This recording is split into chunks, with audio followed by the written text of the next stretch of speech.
Okay, Ron, thanks for coming on the podcast. You were asking me how are things going out in New Jersey, so I appreciate it. You're in sunny Scottsdale. Sure. Um, and New Jersey, actually, it's a little overcast today, but it's supposed to be like 80 by Saturday. So it's not, Yeah. I remember when my sister went to Arizona State and we went out there for graduation. I guess it was May. It wasn't the middle of the summer. And it was so hot.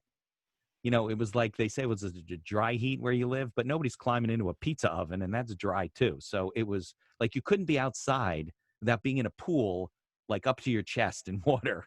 It was, and I'm not used to the climate, obviously. So, and I remember you mentioned misters. There's misters like all over the place. They're in restaurants, right? Everybody's because it's so dry. That's right. Yeah. Yeah, to be honest, it is so hot here. Just throwing one of my Arizona jokes, the nuclear plant could melt down and we wouldn't even know it. Right. Yeah. It- Today And you it's going just, to be 111. yeah, the moisture just sucks right out of the air, right? It does. So Yeah. obviously, this type of climate is great, as you mentioned, for mist systems. Yeah. You can go anywhere, just outdoor shopping centers, restaurants. Everybody has them installed, either via fans or just the straight misters. Right. Misters usually up above you, quite a ways up in the air. Right, like on an awning or something, right? Yeah, exactly. And it cools Yeah, the air down. yeah. And as the air gets cooled down, it drops. It gets heavy. Cool air, of course, Of falls. course, So falls you on get you. yeah, so you get Yeah, that. Now, of course, that opens it up to the environment and whatever's going on in the ether there, because the mist is going to go whichever way the wind blows. right, of So with course. our product, we made it a lot more personable.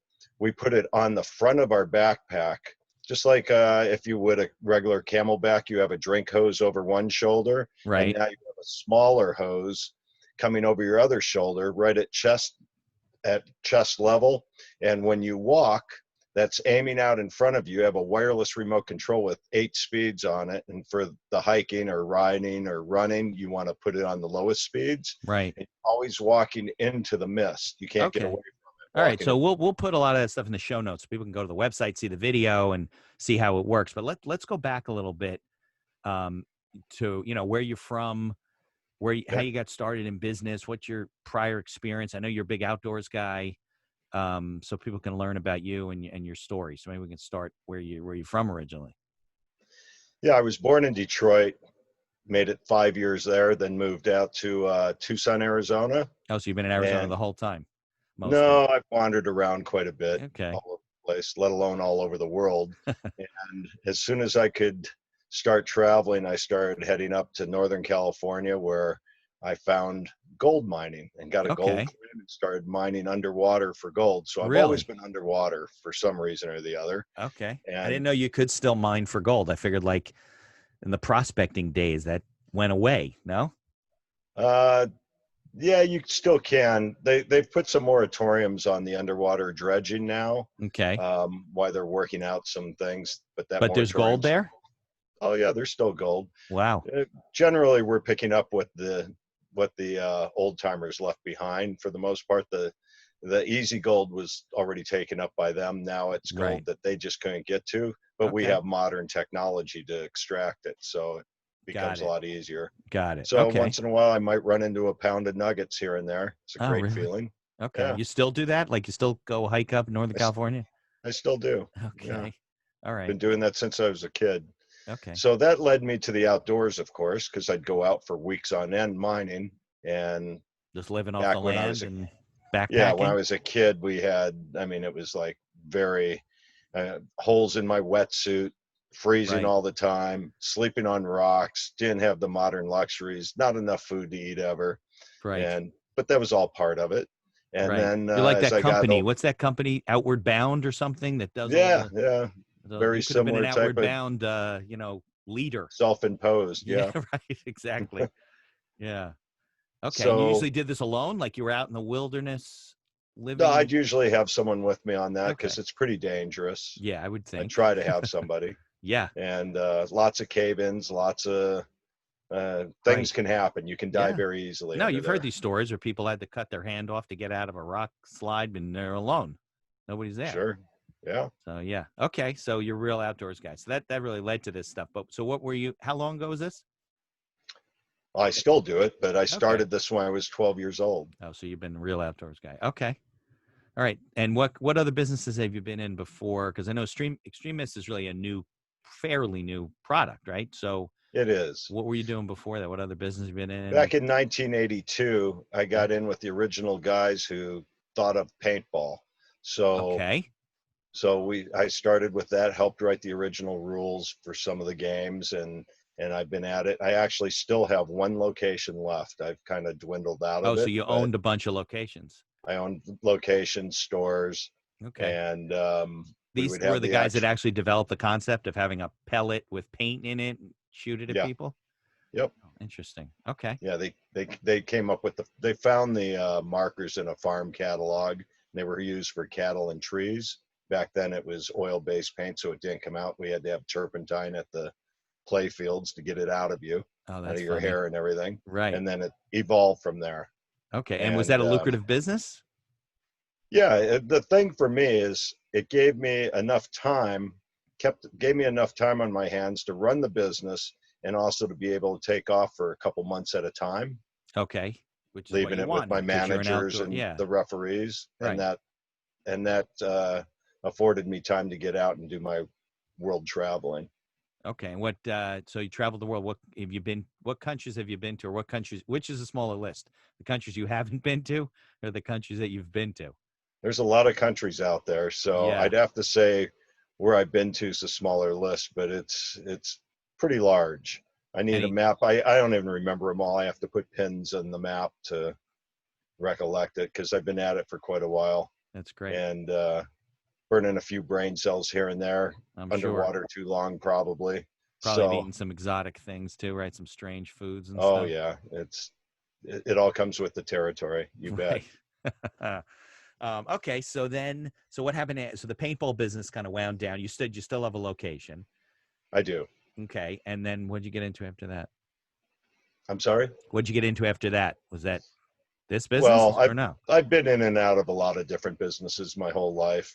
Okay. And when I'm out on the trail, when I'm out trekking around the world, I usually have a lot of time when you're hiking to go inside your own head. Right. And after sometimes 1,000 miles on a journey or something, you're really grabbing at straws because you've been through everything that you can in your head.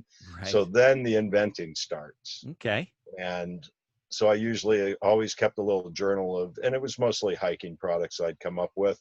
Yeah. But the problem is you can put anything you want in a book and you can think of these things, but pulling the trigger later is It's the very issue. hard. Yeah. For people to get things to So market it's an education, right? it's a whole process, and again an education, but it took me this particular project where I really decided I was going to do one and see it through for better or for worse, and take it all the way from the napkin all the way to production and into market.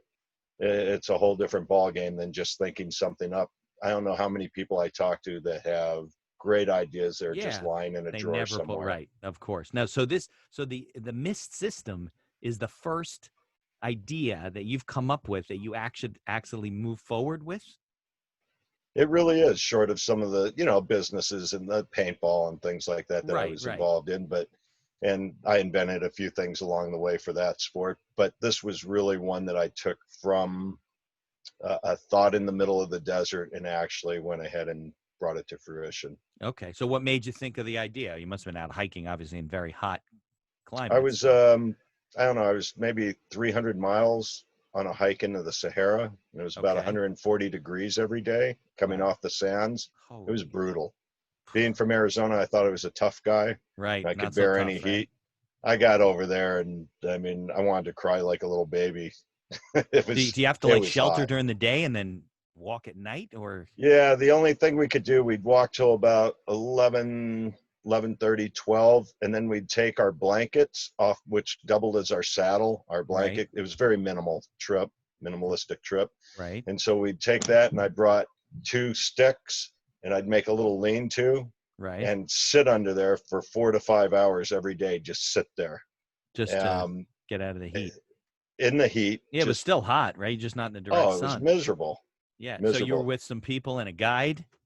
I was in Timbuktu in Mali, Okay. Africa is where Yeah. I set off from. Just Okay. getting there was a whole nother story. But once I Some kind of got there, Indiana Jones.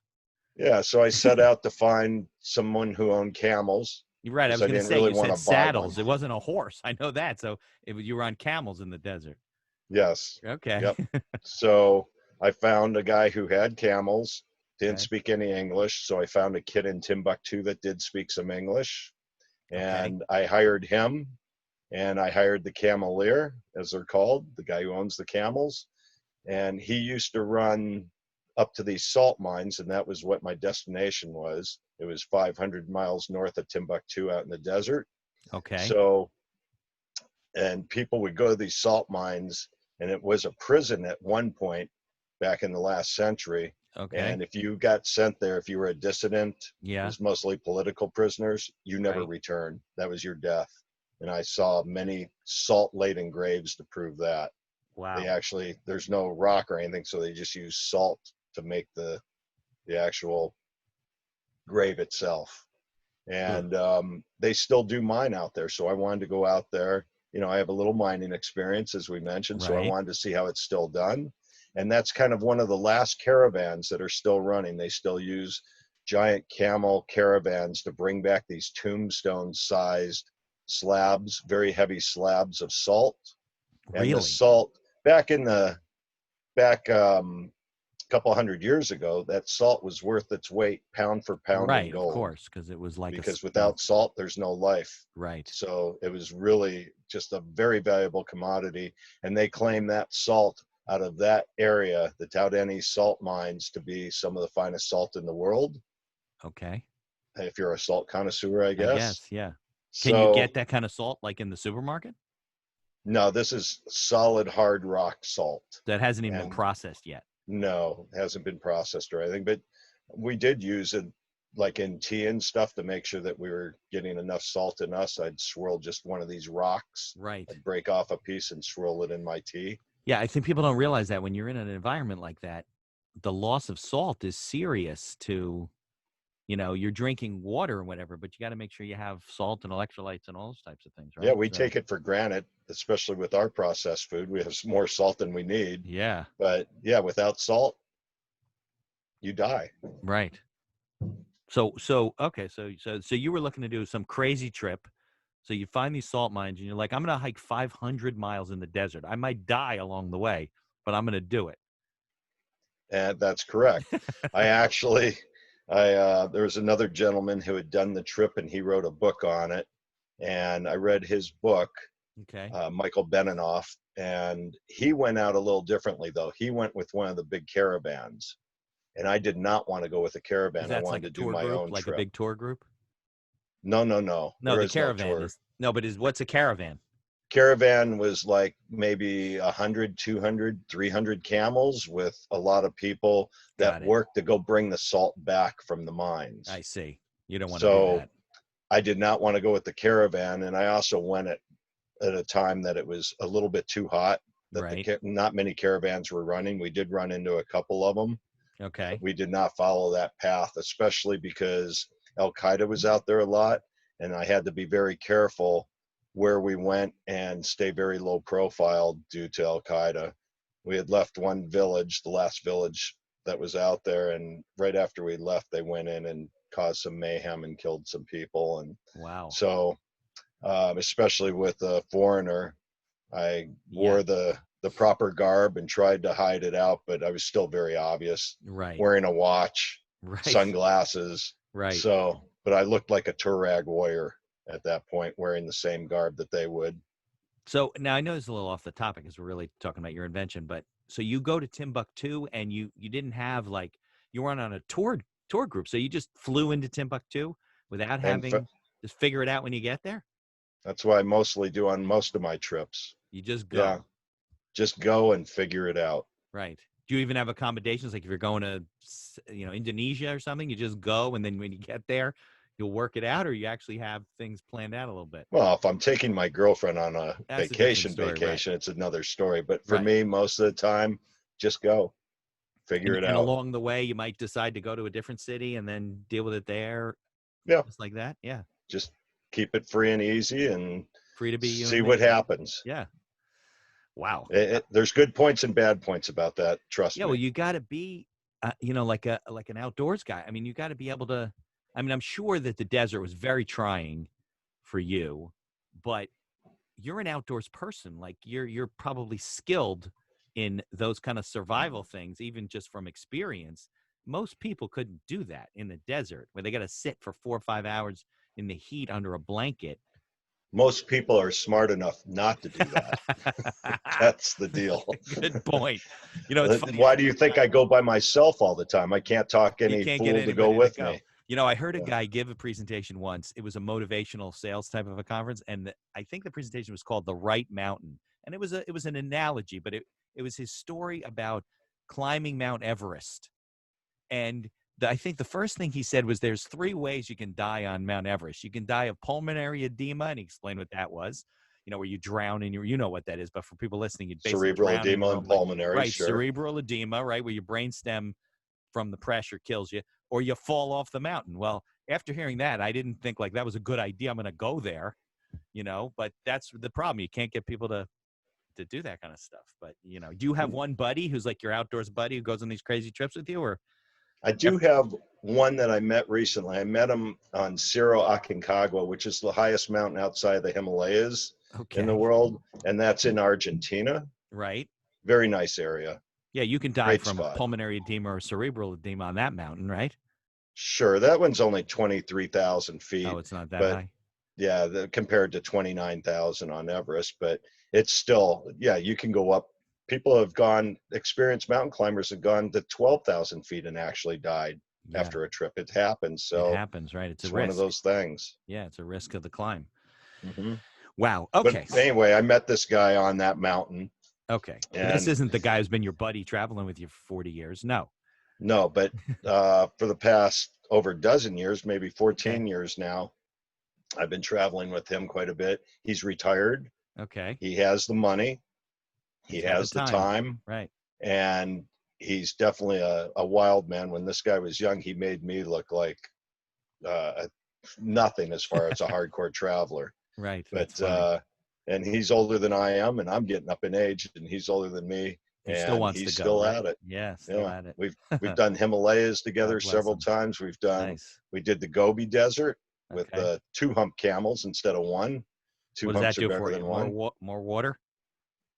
I'm sorry. What's the advantage of 2 humps? You don't fall off the camel, or there's more water in the camel, or? Well, you've got the dromedary camels, which are in Africa, and then in Asia, you've got the Bactrian camels, which have 2 humps. Okay. And the 2 humps are actually more comfortable than one. For the As they rider. say, For the 2 rider. humps are better than one on That that makes sense. because one you can fit between them, Right. either with the saddle or not with the blanket, and you have a little backrest. Yeah. And they also have a better gait than dromedary. Who would ever be talking about this? The gait is better, part of so this it's interesting podcast. so it's not as wild of a ride. Right. On the African camels, the single hump ones, it seems like there's no rhyme or reason on their stride. So you're moving around all different directions. Very easy when you're falling asleep to fall off, and I can attest to that more than once. And that's a long fall. I'm sure. And then the Bactrian camels, the Asian camels, they have a better stride, a little more like a horse, so you can predict the next movement. That's funny. You don't even think about that stuff Who until would? you're falling off the camel. Yeah. Well, at least if you hit the sand, I guess you're okay, right? Well, actually, I did on the Saharan trip. I did fall and came flat on my palm, and I actually broke some little things within my wrist and had to deal with the whole trip and act like it didn't hurt because of the cameleer and the kid that was with me, because they were laughing too hard, so I couldn't admit the pain. You had to be a macho guy. You're out in the desert, Yeah, here you are, of course, right? with those guys. Yeah. You fall, you get laughed at. Yeah, and it's not like they're taking you to the local medic tent. You got to wait till you get back, right? That's right. Oh. So since that trip, I've done a lot of different desert trips as well as high mountain trips, but it was on that trip that I actually came up with the idea for the extreme mist The system. Sahara trip? The Sahara trip. And what happened was my guide, right, like a week and a half, 2 weeks into the trip, which was unfair, while I'm sitting there roasting, we'd get water from wells when we'd come across well. If you miss a well every few days, you die. There's wells So in the desert? there are wells. The French had dug them probably 100 years or more ago. Oh. And yeah, just out in the middle of nothing, there's So a if you well. dig deep enough, you're going to hit water. Depending on the area, yeah. Right. So Okay. these wells are not what you'd picture your nice little wishing well. Right. I'm A hole in sure. the Where you ground. turn the crank and the bucket comes up full of Yeah, water, right? no, we take our goat skin bucket, hand woven hemp that they make Okay. on the spot out there, Right. and we tie it to a camel, drop the bucket in, which carries about 5 gallons or so in it, drop it down, let the camel then pull it back up, and we bring our own little pulley, wooden pulley to put over it, Okay. and bring the water up along with all the green, nasty crickets all over it. Yeah, it's God not like only, fresh water. oh, It's it's not Poland terrible, Spring. terrible. So Oh, I had to pump my water while I was sitting there. While those guys would be trying to chill out during those long periods during the day, I'd be pumping my water to through a clean it filter out? system. Yeah, I see. Okay.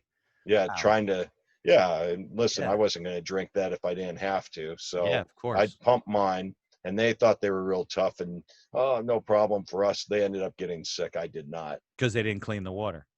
Right. And they're used to it. Yeah. Yeah. So, well, the Wait, kid wasn't, but the cameleer was used to it. Um, that's funny. so I'd spend my efforts, my rest time, slaving away pumping. It's not easy to pump that much water because you're I'm doing it by sure. hand. Right. And so anyway, halfway through this thing, then we'd put the water into these cut off truck inner tubes, giant truck inner tubes cut in half, Okay. one sewn shut and the other side with a knot on it and a piece of wood folded over. And that was Okay. our gerbas to store massive amounts of water. So we'd have one on each side of one of the camels, and we'd Okay. keep those full for our water supply for drinking and So cooking. like it's a giant flask. It is. It's a gerba. Okay. You know, just a half round, half moon gerba hanging off on each side of the camel. So Got it. that was black inner tube, nasty tasting on its own. Yeah, I'm sure. And God knows what was in that stuff. You Right. know, Well, it's better than the well, I guess, right? But it can't be much better. well, it came from the well. So Oh, what the Gerba? the water was The poured water in did, from yeah. the But well into you the first you gerba. filtered it out, right? And then you put it in the No, Gerba. no. I'd filter it after it came out of Oh, there. get it ready for drinking. Yeah, just my I drinking got it. water. Okay. So the water we get, if you can imagine, sitting in the sun, it's already the sand, the heat coming off sand goes up to 140. The direct sunlight's 120, 30, whatever, Oh, God. and it's hitting those gerbas. That black gerba just absorbing it. So it's Boiling that water. just short of boiling. Yeah. So that's our drinking water. So about a week and a half, 2 weeks into it, Cameleer shows me a trick. Why he didn't show me earlier, but I was You're a thankful he dumb did. American. He wants to let you suffer for a while. Of course. I took my metal bowl, Right. put water in it, Okay. dug a little depression in the sand outside of my shadow of my little lean-to. Okay. I'm sitting there pumping, put the water out there and aim it towards any breeze. And the evaporation process from the heat, the sun, the sand, and also the wind would evaporate the water very quickly. It would take some of it off of it. And what's left behind in the heat transfer is not ice, but really cold, cold water. That was, I'll never forget as long as I live, the first sip of that water. So it was just ice cold. It was just luxury. It's just physics that Just physics. Evaporation. it's like a silver metal bowl. Uh-huh. Okay, so it's just like a stainless bowl, and then it's sunken into the sand, and Slightly. it's direct sunlight. Yep. And you just tilted towards the sun and the wind a little bit. Okay, so tilted a little bit, and then you're just waiting as the breeze, and then eventually about 10, 15 minutes later, I'd have a big bowl of cold water. That doesn't make any sense. It works. I know. I believe you. I'm not a physicist. I didn't invent thermodynamics to create ice. Neither did I. It took a 1,000-year-old trick for me to figure it out. Right. Exactly. So, they've been doing that kind of thing forever. So, having that and getting that big refreshing drink of water and continuing for the rest of the trip to have some cool water Right. It made me immediately think of the mist systems at home. Of course, same type of system.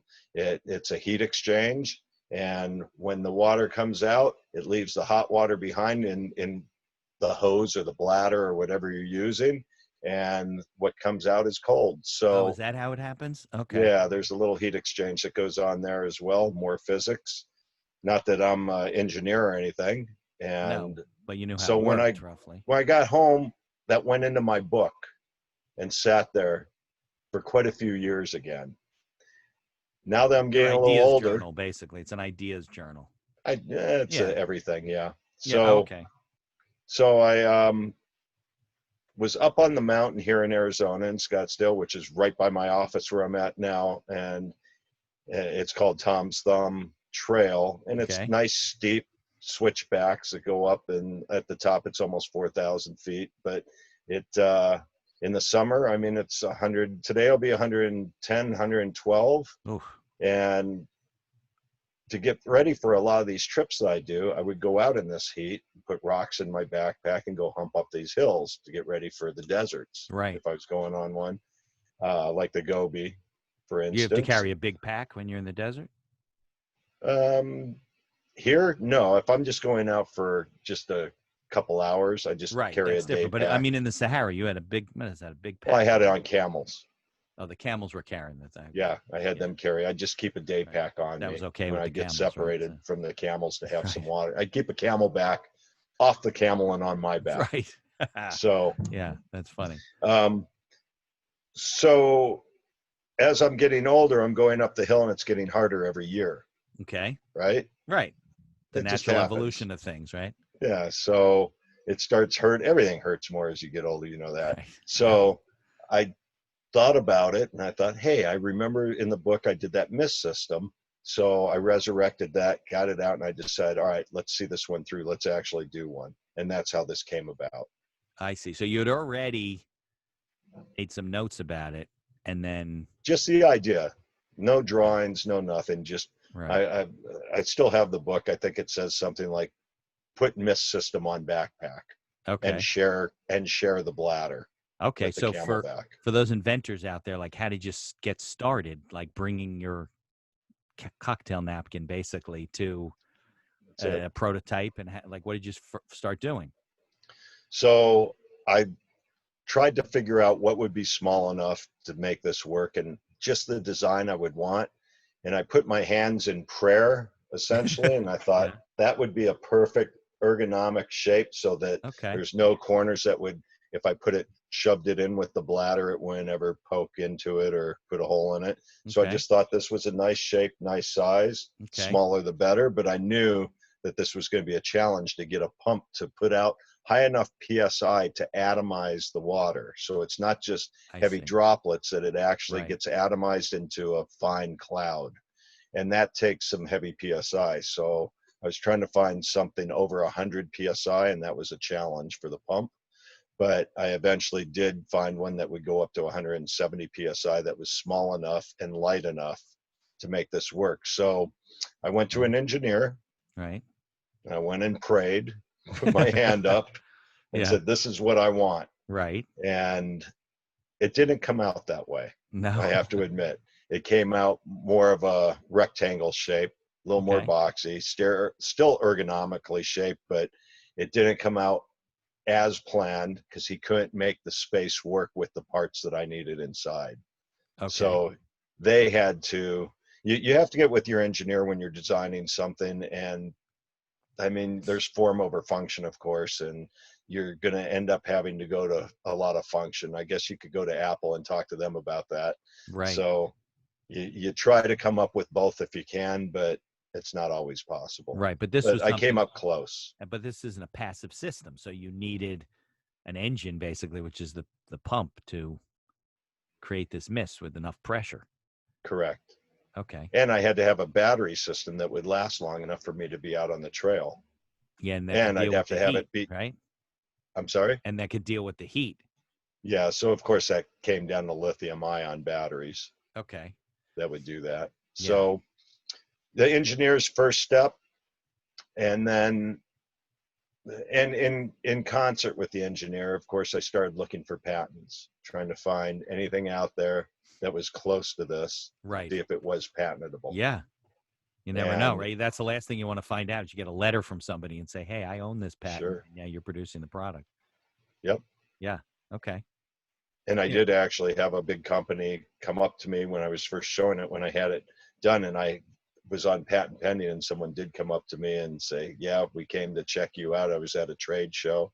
And they said, "Yeah, we thought you had something that we had going. We have some patents." And he said, "Congratulations. It's not. Now we got to have you in our product line, please." Which Okay. he wanted to do a license deal, which we did not end up doing. But Okay. All right. So how long ago was this? And so how long did it take to have the first working prototype? I started this about 2 years ago, Okay. a little over 2 years ago. And within probably, I want to say 4 months, I had a prototype. Oh, okay. How I many went very fast. and how many different iterations did they have to go through before it worked? Um, Probably about, to get it to work. I'm still constantly changing it. My Well, of investor course. wants to kill me, of Right, course, every time I because you're an have to make a inventor. new mold. Right. But the working product, I think it only took us several tries to go Right. through it. At first, I was at Radio Shack with big boxes, Right. electronic boxes, Right. and parts and soldering iron, and putting all this stuff into it and really trying to figure it out. But it evolved from there too, because originally I had a wired button on it, on a wire that you would just attach somewhere to the front of your pack. And I Okay. realized I did not want to deal with that. So that was another change on it. So I went with a wireless key fob style so that I can Oh, control it okay. from anywhere. Right. And the first item was a modification that you could add to your own pack, right?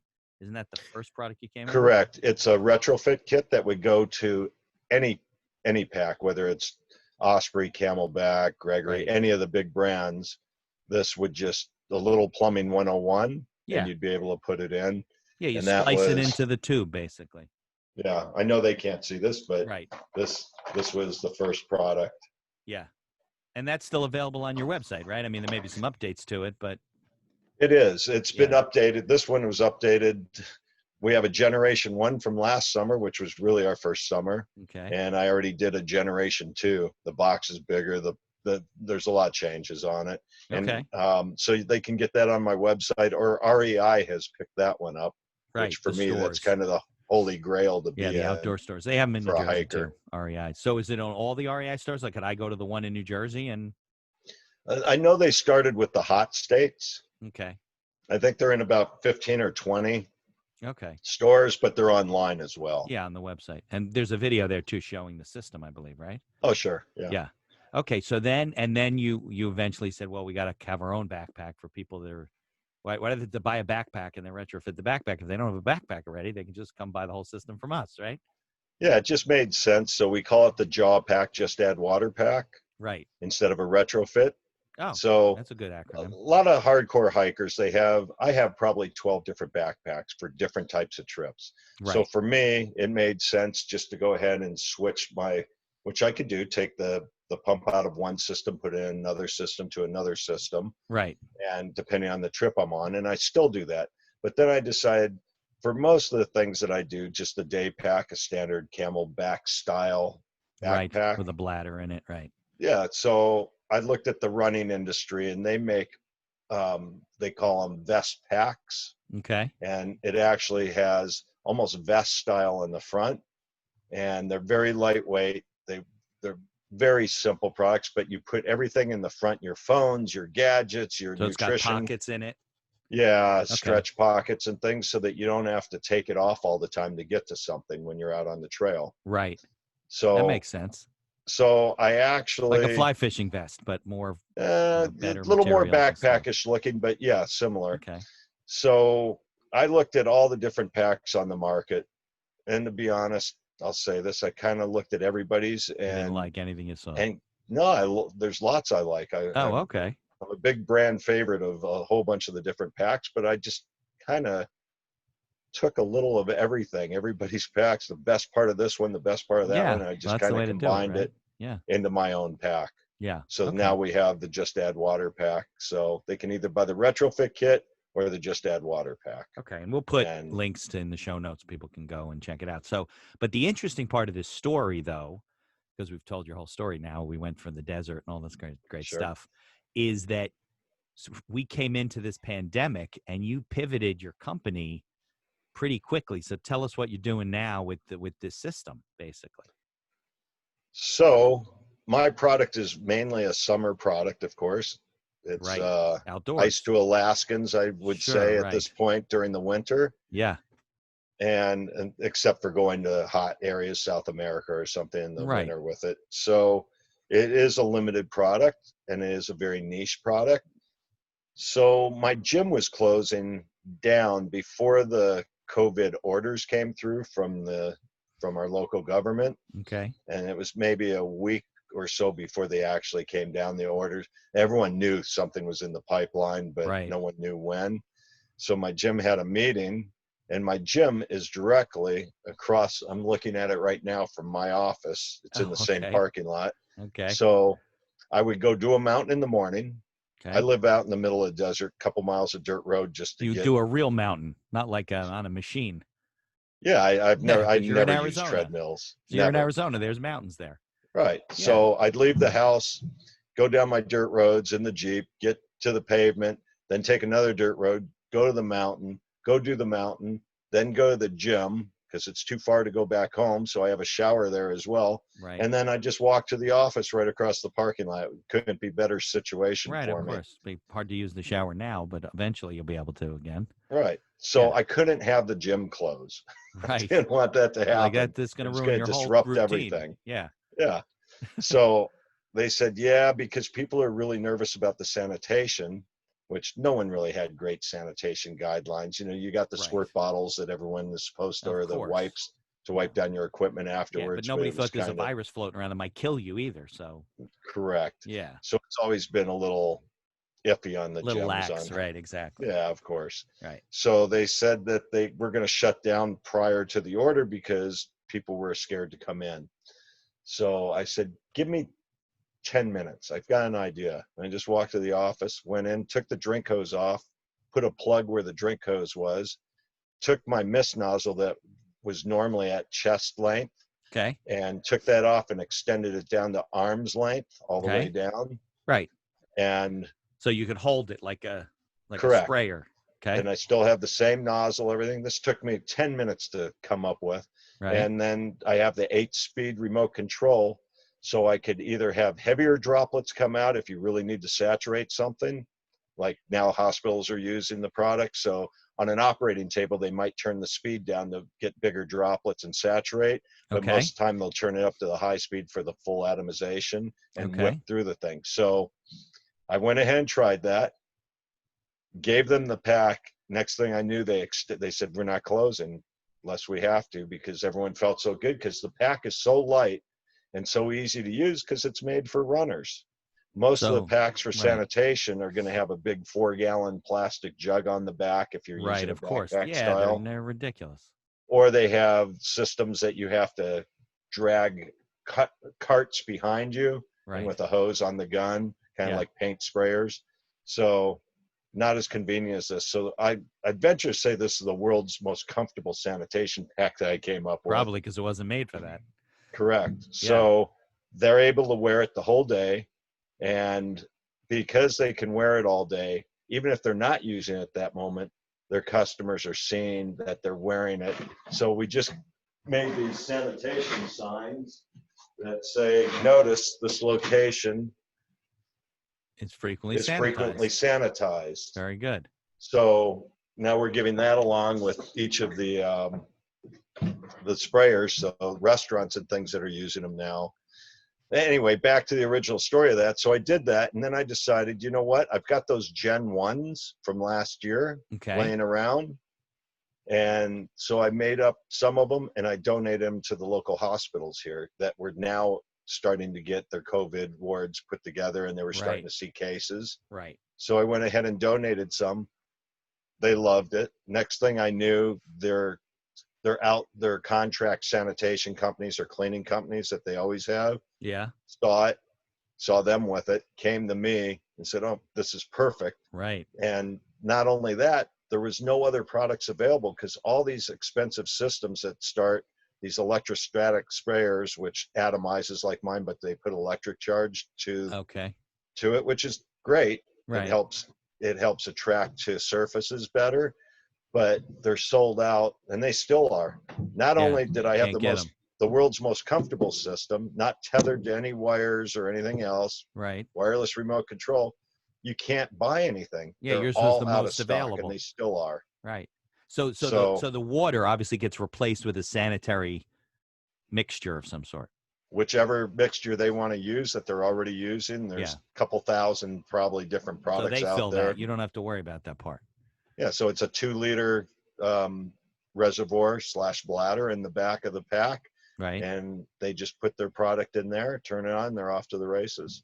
Nice. So you're really able to pivot and help with it, It's great. Yeah, and keep your sales going, because I would think that it's not like REI is going to be ordering these packs anytime soon. They're closed, right? they have been closed. They're now, Yeah. of course, now By everything's you, they're opening starting to back open. up. Yeah. And people want to Not get out. everything, So no, but it should help your business, right? Because people want to get out. They're just like, you know, but now, of course, climbing the we're in the wall. summer, so I repurposed. I, Right. we build all the systems here in house. Okay. We assemble them. They do Right. come from overseas, the The parts and stuff, parts. but we do most of the Yep. assembly here. So Okay. here we made all the mist systems all winter getting ready. Now we have to tear those apart, which again, I mentioned, it doesn't take long, 5-10 minutes. Now we're Okay. getting good, about 5 minutes a Right. pack. So now we got to disassemble them again. And now that summer hits, now we're finding we're having to, Go not great backward. forethought, go backwards again and switch some of them back for the misting and drinking. Right. But is it the same kit? So when you get the parts, you could either decide whether this becomes a sanitization device, or a pack, right? It's the only difference is removing or adding the drink hose to it and putting a longer mist nozzle on it for the Got it. sanitation. Got So it. So it's you only can really, yeah, you can go either way depending what the demand can. is. Mm-hmm. That's great, because a lot of businesses haven't been able to pivot. I have a friend who's in manufacturing. They do a lot of embroidery and stuff. They were able to retool their factory and do face shields and gowns. I have another Sure. guy's in custom clothing. He wasn't able to do custom work, so they're doing gowns and things like that. But I have another guy who's in textiles, and it's high end stuff, and they can make gowns that are, like you can wash them 30 or 40 times, so the hospitals don't have to keep buying gowns. But that's not what they're looking for, because they're looking for disposable stuff. They can't lay out the money up front for more expensive items. So he wasn't really able to pivot. And then I have friends that just closed. I mean, what can you do? Yeah, it's a tough time for so many people. I'm very lucky that this was such an easy pivot for us. Yeah. So So now, if we're going to release this, I told you we have episodes going out into October, but we're going to put this out early. You ready when all the restaurants in New Jersey are going to call you for to order the system for their restaurant so they can open, and the gyms and the personal training facilities and the salons? they are calling, to be Already. honest. So far, so good. Yeah, because they're We're doing getting, searches online probably, right, for systems, and they call and they're not available, and then they find you. of course, and Yeah. we've only had the website up for maybe 3 weeks now, and Well, get ready for the yeah, and it's not onslaught. indexed very well. Google doesn't have it indexed Right, it great takes or a little anything. while, right? Yeah, So exactly. but people are finding it. And we've also gone ahead and sold to some distributors as well, like in New York, Right. and they're buying them by the hundreds Okay. and they're reselling them themselves. Right.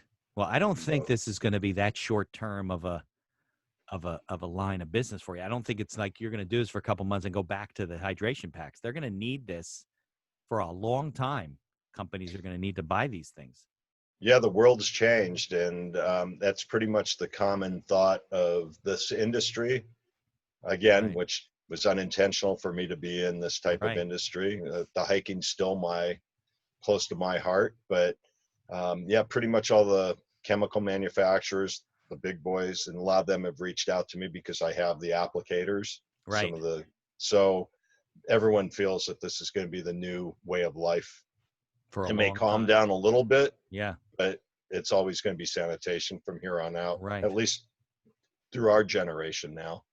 Yeah. Soon you're gonna have to get into like replacement parts and repairs, and Oh, people use it. It's yeah. people do stupid things and they break things and stuff. And they keep asking because we're not that knowledgeable on that, on the sanitation Right. industry.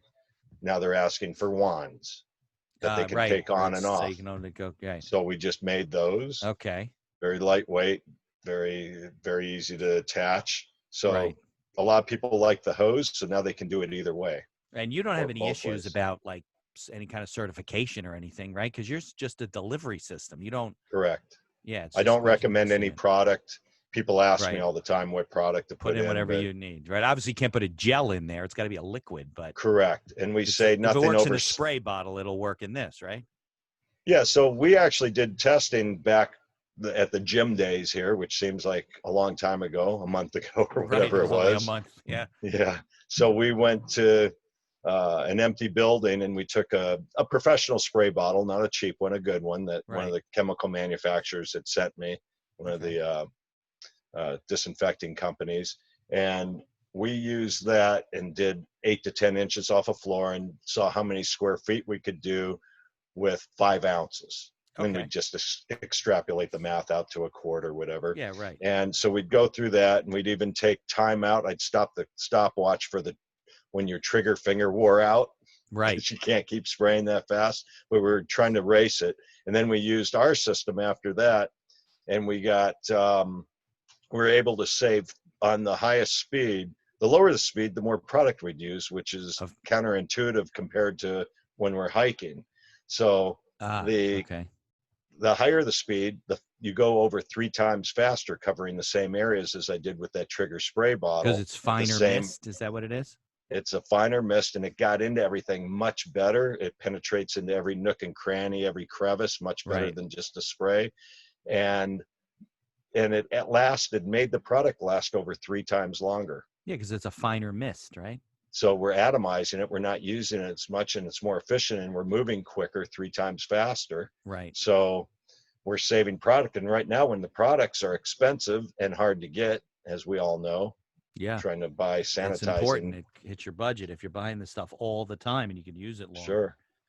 Yeah, So absolutely. this has been that was something that I didn't expect to happen because I wasn't thinking of the physics when I did it for the gym, but it Right. certainly does work that way. Right. Well, that's fantastic that you're able to pivot and keep your business going. So this podcast is called The Accidental Entrepreneur. You accidentally became a sanitization company Totally accidentally. as a result of it. But as a business owner and the things that you've learned creating your product, and now you have employees and you run the business and you're either renting space or owning space. I don't know about your space. What kind of things have you learned being an entrepreneur, and advice you have for people if they have an idea and they want to get started, so we can like kind of bring this all together in terms of, we've been talking for like an hour. So all together as an entrepreneur, what kind of advice you have for people and what things that you've learned? I think the biggest advice I give to people is, again, as I mentioned, I don't know how many people I run into that have that idea. Hey, or I thought that up a long time ago and now look, Right. someone's making act on it. Don't sit Yeah. like I did with it in a book for years. Right. You'll find it on a Actually, shelf somewhere and you'll be like, I had that idea. that's the hardest Happens all step the for time. any entrepreneur, is that first step off the ledge. Right. And that's not a hard step at the beginning, just to take your idea, pen it out, do some basic napkin drawings on your own, Right. and then get on Google search. Google has patent search Right. division, and you can go do a lot of it on your own there. Right. Eventually, you'll need to hire a patent attorney, of Yeah. course. The U.S. Patent and Trademark Office is also online too. You can do searches there for things. Yes. Yeah. Yeah, all the way through. Right. So figure out if it's patentable. If it is, your best friend's going to be your engineer. Right. They Go can to a tinker with design things. engineer or exactly. get that figured out. And at this point, you're not spending a whole lot of money.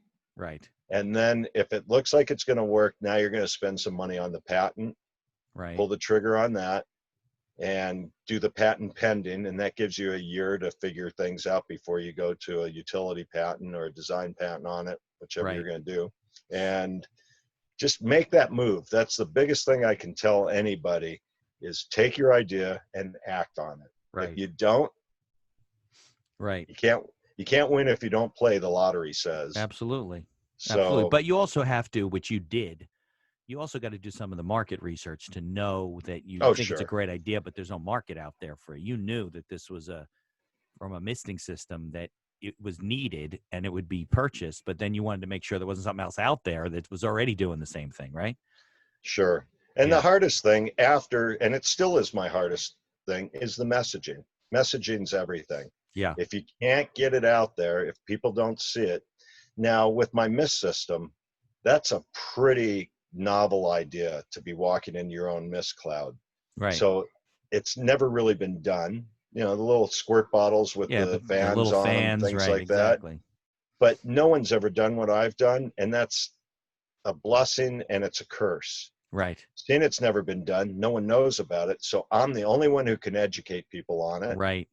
And that means a lot of money, Yeah. trying to get people to get the message out to people. It's a lot of work, it's a lot of footwork, and a Right. lot of computer work, and a lot of money spent on Google clicks and Facebook Sure. ads and Yeah. And social doing all that. media. I tell people that's why some competition in your business is not necessarily a bad thing. First of all, they learn things, you learn things. It shows that there's a marketplace out there. It makes more awareness of the marketplace itself and the industry itself. So if you're the only guy, right, it's great to be the only guy, right? It's all yours, but you also have to make the market, let people know about it, get the word out there, make your mistakes yourself. It's a Yeah. double-edged sword, no matter how you look at it. Right. Yeah, absolutely. Well, Ron, I appreciate you coming on. I know we squeezed this in because of the misting system. I want to get it out there and talk to people. And it's about 3 hours earlier, I guess, with you in Arizona. Is it 3 hours earlier? It's 1 o'clock It here. is. Yeah. Okay. Yeah, it's not 10 o'clock here. Yeah. Okay. Yeah. So I appreciate spending the time. Get me I have the links to your website. If there's any materials or anything that you want me to put in the show notes, let me know, as I'll send it to you ahead of time. Take a look at I could give links you or the Google materials. Drive. By the way, Yeah, Drifting Through the Sands of Time. That's your book, right? All yeah, right. So just we a definitely little. want to put a link to the. Can you get the book like on Amazon or? Uh, you know, I don't want people buying it. It's too expensive. It's That's too funny. expensive because Okay. it was But just so a people blurb listening, you did write publishing. a book about the whole trip, your Yeah, whole experience there. yeah, I did on that one. Yeah. Okay. So, but I'll have CJ Okay. give you a link to the Google Drive that he Okay. can put Perfect. some materials in for you, Yeah. Sounds and good. you can pick and choose what you want for your Yeah. show. Exactly. Exactly. And I will. Let me just turn off the mic here.